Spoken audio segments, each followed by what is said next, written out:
естеріңізде болса, мынау 2000 жыл мен 2007 арасында ипотекалық кризистің алдында бір мынандай құрылыс саласына біз үкімет ешқандай қаражат салған жоқ. Естеріңізде болса, бір тиын салған жоқ. Қаншама құрылыс компаниялары болып жатты. Қаншама үйлер осы салынып жатты, бір үкіметтің тиынсыз. Бір үкіметтің тиынсыз, үкімет бір тиын бермей, ешқандай ипотекалық несие беріп, анау жилстрой банк ол кезде қазіргі мынау отбасы банк ол да ақша беріп жатқан жоқ.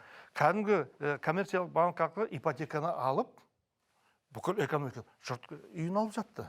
Болды ма сол жағдай? Әрине. Болды. Неге соны қайтаруға болмайды? Берік мырза, мен сіз жаңа қазір сөзімізді бөлмеңіз. Соны жандандыру деп соны айтып отыр. Сол егер экономикаға сол қаражат келіп кірсе, бұл үкіметтің жаңағы сіздің айтып отырған сөзіңіз, үкімет бәрін бірдей әрбір салаға ақша сала бермеу керек. Мына жақта басқа қаражат көз қайда? Мен сол көзді көрсетіп отырмын. Қазір ол ақша бар анда, бәрі жатыр. Қаншама триллион. Қарапайым сұрақ қой, ақша қайда деген. Ол жатыр ғой. Соны апарып мында салса, сонда ғана біз экономика жандандыра аламыз. Сонда ғана. Ал жаңағы базовый ставканы төмен түсіріп, уже ол төмен түссе, банктерге құнды қағаз ақша жаңағы өзінің қаражатын, бос қаражат ұстау уже пайдасыз болып кетеді. Ол лучше 18%-ға жаңа несие берген дұрыс, 15%-ға, 18%-ға. Сондықтан ол береді, біздің жаңа бизнесті жандандыруға үкімет өз қалтасынан қаражат салмай, коммерциялық банк арқылы жандандырады. Бұл бір. Егер жаңағы ұлттық қорға келетін болсақ, ұлттық қор енді кезінде құрылған кезінде бұл болашақтың қорды құрылған рас. Бұл жер қойнауынан келіп түсіп жатқан қаражат. Енді жер біздің конституциямызда жазылған. Біздің жеріміз де, жер қойнауындағы байлығымыз да халықтікі деп. Астыры үстінде халықтікі. Енді ол халық, ол жалғыз бүгін тұрып жатқан біз ғана емес, біздің болашағымыз да. Сондықтан мен жартылай келсем, алуға болатын, бірақ оны алғанның да өзінің реті бар. Егер біздің кірісімізден түсіп жатқан жылма-жыл, одан аспау керек, одан төмен болу керек. Біз мына ұлттық қор жаңа құрылғаннан бастап, бүгінгі күнге шейін ұлттық қор өзінің нақты алдына қойған мақсатын орындаған жоқ. Болашақтың қоры деп. Ол бүгінгі сұранысты шешті. Ол да жақсы. Егер инфрақұрылымға дамытуға барып жатқан қаражат болса, ол да дұрыс. Бірақ ол ретімен барып, анаған түскен ақшадан көп болмау керек, одан аз болу керек. Сосын ең бірінші рет былтыр да жаңағы не қабылдағанымыз да ұлттық қор балаларға заң жобасын, оны өзіңіз білесіз. Онда өзім бір топ депутат біз өзіміз жаңа не болдық, бастамашы болдық, соны алып жұмыс тобын өткізіп, президенттің тапсырмасы бойынша жаңағы ұлттық қор балаларға заңын қабылдадық. Енді сол биыл ғана бірінші рет бұл ұлттық қор болашаққа жаңа жұмыс істеп жатыр. Бірінші рет. Ол арқайда істеу керек. Біз бәрін бірдей осы қазір осы бюджетімізде ақша жоқ екен деп оның бәрін жеп қойып, болашақты бұл жердің қойнауы деген ол бесконечный емес қой. Оның да ертең біраз уақыттан кейін мұнай да бітеді, газ да бітеді, басқасы да бітеді. Соған шейін біз жаңағы аналарда жиналған қаражат бір әр үйде де өзіңізде, мысалы, өзіңіздің отбасы бюджетіңізде сіз жоспарлайсыз. Сондай жоспар болу керек. Қор болу керек қой. Қор болу керек, жоспарға болу керек. Бүгінгі мынандай дағдарыс кезінде ұлттық қордан қаражат алуға болады, бірақ оның өзінің сұранысы бар да, жаңағыдай егер біздің жоба бойынша 4 триллион түсіп жатса, 5-3 триллион алуға болмайды. 4-еу түсіп жатса, 2-еуін алса жарар. Бүгінгі сұраныс кезінде. Оның өзінде де қайда барады? Біз білуіміз керек. Қандай инфраструктураға барады, неге бара жатыр, соны көруіміз керек. Соны жандандырып сөйту керек. Одан бөтен бізде квази мемлекеттік сектор бар, қаншама компаниялар бар. Солардан түсіп жатқан дивиденд бар, олардан түсіп жатқан жаңағы бөлініп жатқан қаражаттар бар. Олар да сол жаңағы біздің инфраструктураға жіберіп, действительно біздің кең байтақ жеріміз бар. Біздің ата-бабаларымыздың білектің күшімен, найзаның күшімен қаншама жерді ұстап қалған. Енді соны біз арғай жандандыру біздің міндетіміз. Бірақ енді соны өзінің уақытымен, ретімен үнемдеп. 100 миллиардқа жеткізу керек. Ол жаңа сіз айттыңыз, ертең мұнай 120 болып кетуі мүмкін деп. Тамаша. Әмин дейік. Ал мұнай бағасы 40-та болып қалуы мүмкін. өткенде Трамп айтты ғой. Ондай кезеңдер болды да болмады ма? Болды, 30-дан төмен түскен кездері болды. 90-шы жылдары вообще $7 болды. түсіп кеткендері болды. Ал мынау Трамп өткенде айтты, ертең мен Ресеймен жаңағынды тоқтату үшін мен президент болғаннан кейін бүкіл күшімді саламын, мұнайдың бағасы 40-қа түсу үшін деді. Енді Американың несін білесіздер, экономиканың күшін білесіздер. Біз барлық күткен түсімдер екіге төмендейді. Егер анау жаңағы біздің бүгінгі 75-тен 50-ден төмен түсіп кетсе, біз уже жағдайымыз күшке түсіп кететін түріміз бар. Сол кезде сондай кездерде ұлттық қорға жүгінуге болады. Ал қазіргі кезде біздің мұнайдың бағасы 75 кезінде оған күш салуға болмайды. Біз басқа нелер табуымыз керек. Өйткені түсіп жатқан қаражат бізде енді алуымызға жетіп жатыр, алып жатыр дегендей.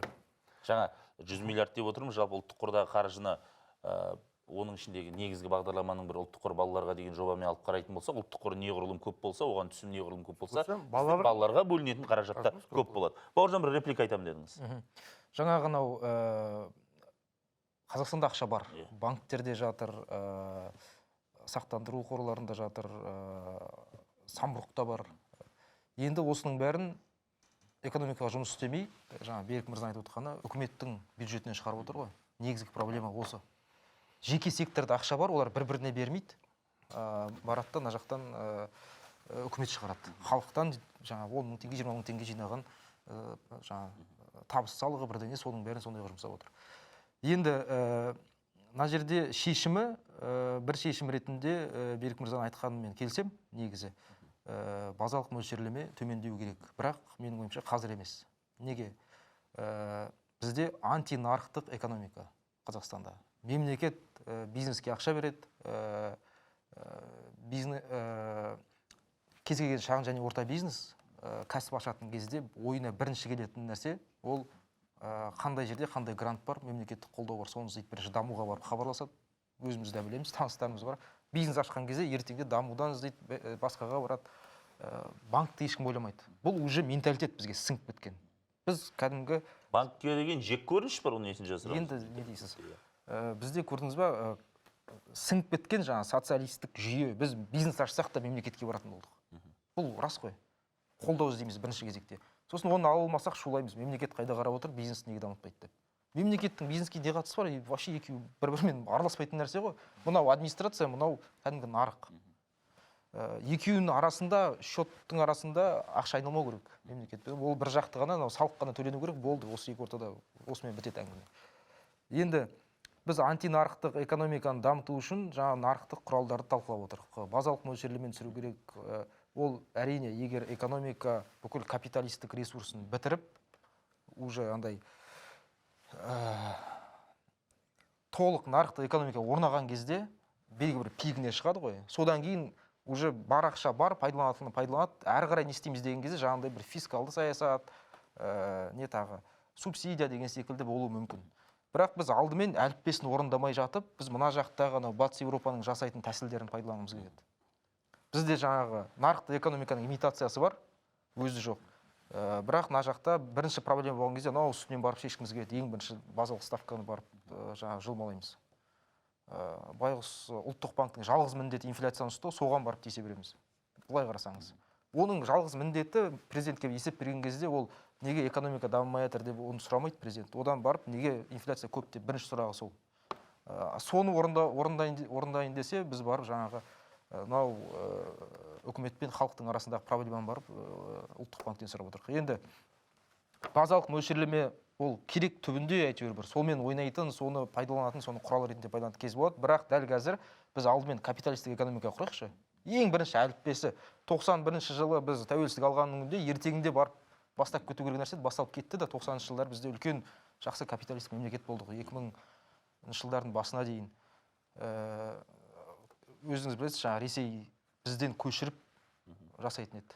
Жаңағы нарықтық заңдарды біз оларға бір дейтін еді, жол сілтейтін сондай бір экономика болдық. Енді капиталистік нарықтық экономика құрайық дегенде ол бірінші кезекте субсидияны ажыратып тастау. Әлеуметтік төлемдер орта тапқа, жаңағы 12 мүшесі сау жұмыс істейтін адамдарға субсидия тарату, ол да айналып келген кезде барып жаңағы бизнеске субсидия ретінде жанама түрде баратын нәрсе. Енді алдымен біз капиталистік экономика құрмай жатып, жаңағы заңнамаларды анау нарықтық экономиканың несіне еліктету, ол уже дұрыс емес. Дамыған Батыс Еуропаның дамыған елдерінің біз қазіргі заңдарын емес, сол деңгейге жетер кезде қандай заңдарды пайдаланды, соны көшірейік деген бір үлкен реформаторлардың сөзі бар ғой. Сол секілді біз қазір ең алдымен капиталистік экономика құрып алайық.